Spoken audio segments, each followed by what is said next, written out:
Selamat siang, salam sejahtera. Dalam debat ini, saya Clarissa yang akan menjalani debat ini sebagai moderator. Tema yang akan diangkat adalah membangun kepercayaan publik dan etika berpolitik. Di sebelah kanan saya telah hadir tim pro, dan sebelah kiri saya telah hadir tim kontra. Setiap tim diberikan waktu 5 menit untuk memaparkan argumen awal. Baik, kita mulai sesi pertama. Saya persilakan kepada tim pro untuk menyampaikan argumennya. Waktu Anda 5 menit dimulai dari sekarang. Baik, kami dari tim pro, saya Felix Kamania, sebelah saya, sebelah saya, Niza Saudara Aledi. dengan materi membangun kepercayaan publik dan etika berpolitik.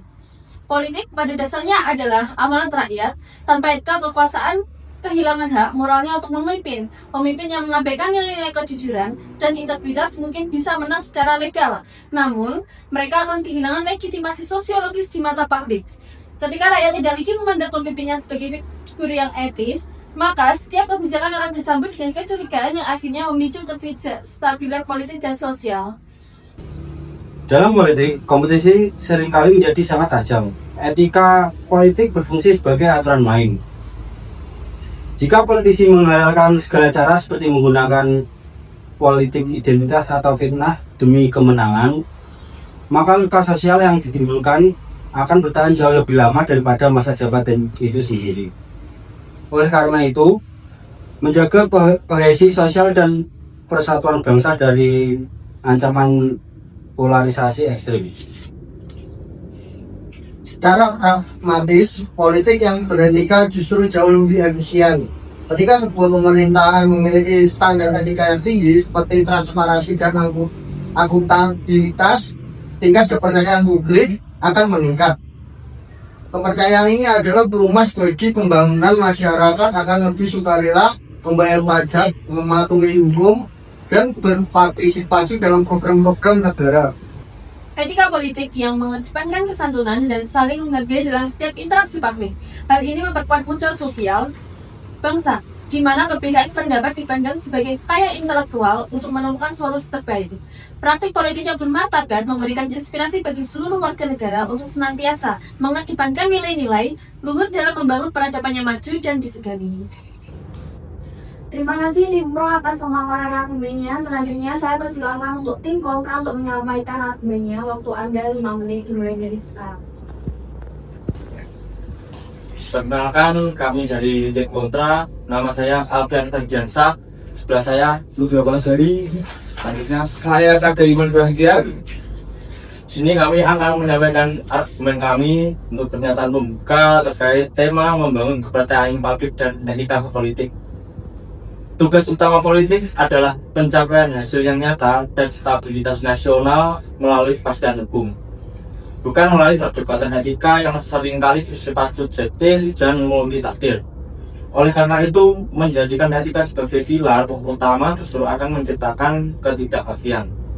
Kepastian hukum dan konstitusi jauh lebih mendesak untuk mengedepankan karena hukum bersifat objektif, tertulis, dan memberikan batasan yang adil bagi semua pihak tanpa celah bagi bias moralitas individu.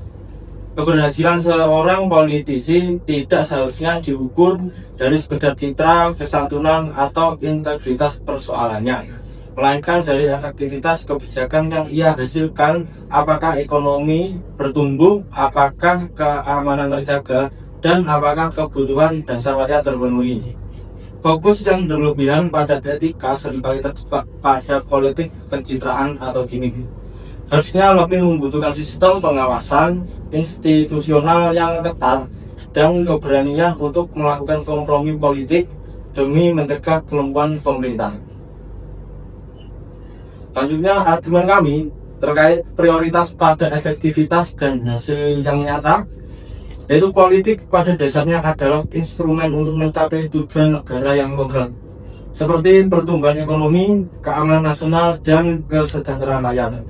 Seringkali tuntutan untuk selalu tampil etis secara prosedural justru memperlambat pengambilan keputusan yang mendesak. Dalam situasi kritis, pemimpin harus mengedepankan efektivitas tindakan dibandingkan terjebak dalam perdebatan moral yang panjang. Keberhasilan seorang politisi seharusnya diukur dari hasil kerja yang nyata bagi masyarakat, bukan sekedar dari citra kesantunan atau perilaku normatifnya. Etika sebagai standar yang subjektif dan bias. Salah satu kelemahan besar dalam menunjukkan etika sebagai pilar utama politik adalah sifatnya yang subjektif. Apa dianggap etis oleh kelompok masyarakat belum tentu dianggap sama oleh kelompok lain. Hal ini beresiko menjadi etika sebagai alat penghakiman moral untuk menjatuhkan lawan politik secara tidak adil. Jika politik hanya dipandu oleh etika tidak memiliki standar baku, maka tidak stabil karena setiap kebijakan akan selalu diperdebatkan nilai moralnya tanpa pernah mencapai konsensus yang pragmatis. Realitas politik sebagai ajang kontestasi kepentingan. Politik adalah arena benturan berbagai kepentingan yang sangat kompleks dan seringkali keras. Menuntut etika yang ideal dalam dunia yang kompetitif seringkali merupakan pandangan yang berangan-angan. Dalam realita, stabilitas nasional seringkali dijaga melalui kompromi-kompromi politik yang mungkin terlihat tidak sempurna secara moral. Namun sangat diperlukan untuk mencegah kemacetan roda pemerintahan atau sering yang disebut dengan deadlock. Kepentingan nasional yang lebih besar harus didahulukan daripada kepatuhan berlaku pada standar etika individu yang seringkali tidak relevan dengan kebutuhan strategis negara. Argumen 4, bahaya moralitas palsu dan pencitraan gimmick.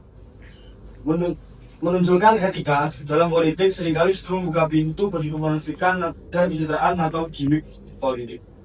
Banyak aktor politik yang menggunakan jargon etikanya membangun opini publik yang baik. Sementara kebijakan yang diambil terjaga menimpa akar permasalahan tadi. Fokus yang berlebihan pada aspek etis membuat politik kehilangan nalar kritis terhadap substansi kebijakan. Kita lebih membutuhkan sistem hukum yang kuat dan pengawasan institusional yang ketat daripada sekedar berharap pada integritas moral individu yang sudah buyar. Terima kasih kepada tim pro dan tim kontra atas pemahaman argumennya. Kita masuk ke sesi kedua, yaitu sesi tanya jawab. Saya persilakan tim pro untuk memberikan pertanyaan kepada tim kontra, dan tim kontra minta bertanya kepada tim pro. Waktu kalian 3 menit dimulai dari sekarang.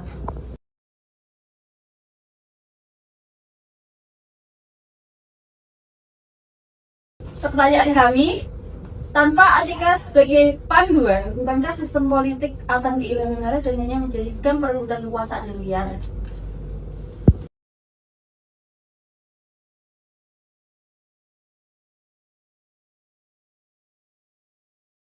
Baik, arah politik sudah diatur secara tegas oleh konstitusi dan hukum tertulis, bukan oleh etika yang interpretasinya berbeda-beda dari setiap orang. Mengandalkan etika sebagai panduan justru berbahaya karena sifatnya yang subjektif dan bisa digunakan sebagai alat pukul politik. Kami memilih bersandar pada hukum yang pasti dan objektif, yang memberikan balasan jelas tanpa ruang bias moralitas individu. Berarti pernyataan bahwa arah politik cukup diatur oleh konstitusi dan hukum tertulis mengabaikan fakta bahwa hukum tidak selalu mampu menjawab dilema dalam moral dalam praktik politik. Justru kan etika diperlukan sebagai penilai agar keputusan politik tidak sekedar legal secara prosedural, tetapi juga ada secara substantif. Tanpa etika kan hukum berisiko menjadi kaku dan membuka ruang tindakan yang sah secara formal, namun menginginkan kepentingan publik.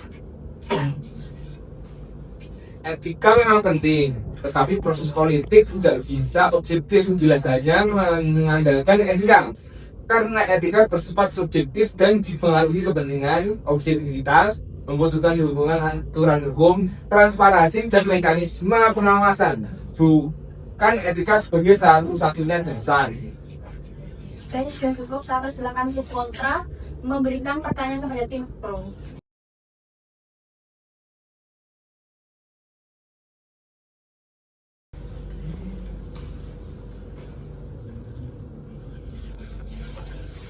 Dalam keberagaman kepentingan, mungkinkah sebuah proses politik benar-benar bisa objektif hanya dengan mengandalkan etika?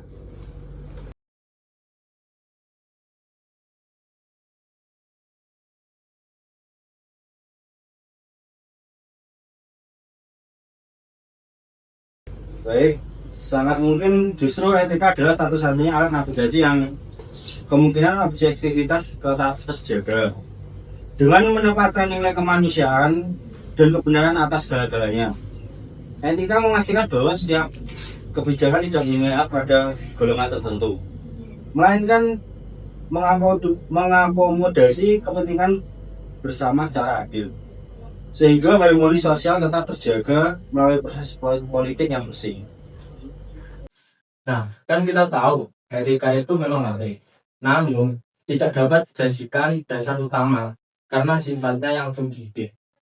Kepastian dan objektivitas politik tetap harus bertumbuh pada konstitusi dan hukum tertulis. Dan sementara etika berperan sebagai pelengkap dalam pelaksanaan. Etika itu sangat-sangat penting. Bagi kami itu etika memang satu nilai kebangsaan. Seperti yang dijelaskan pada argumen pertama kami, politik pada dasarnya adalah amanat rakyat. Tapi jika tanpa etika, kekuasaan kehilangan hak moralnya untuk pemimpin yang mengabaikan nilai-nilai kejujuran dan integritas mungkin bisa menang secara legal. Namun, mereka akan kehilangan legitimasi sosiologis di mata publik.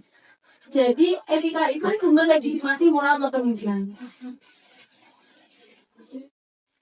Baik, sudah cukup. Jadi, argumen-argumen yang dinyatakan oleh tim pro dan tim kontra ini menyadapkan bahwa sebuah bangsa yang besar membutuhkan keduanya. Kita membutuhkan pemimpin yang integritas etis agar kekuasaan tidak disalahgunakan. Namun, kita juga membutuhkan pemimpin yang memiliki ketegasan pragmatis untuk memastikan roda pemerintah tetap berjalan di tengah realitas dunia yang keras. Politik yang sempurna mungkin terletak pada titik keseimbangan di mana etika menjadi kompasnya dan efektivitas menjadi mesinnya. Demikianlah debat kita hari ini. Apapun posisi kita, satu hal yang pasti. Kepercayaan publik adalah aset bangsa yang harus kita jaga bersama. Baik melalui standar etika yang tinggi, maupun lewat kerja nyata yang berintegritas. Saya, Taisa, selaku moderator mohon maaf jika ada kekurangan selama memandu debat ini. Terima kasih kepada tim pro dan tim kontra. Dan kita tutup dengan apresiasi untuk kedua tim.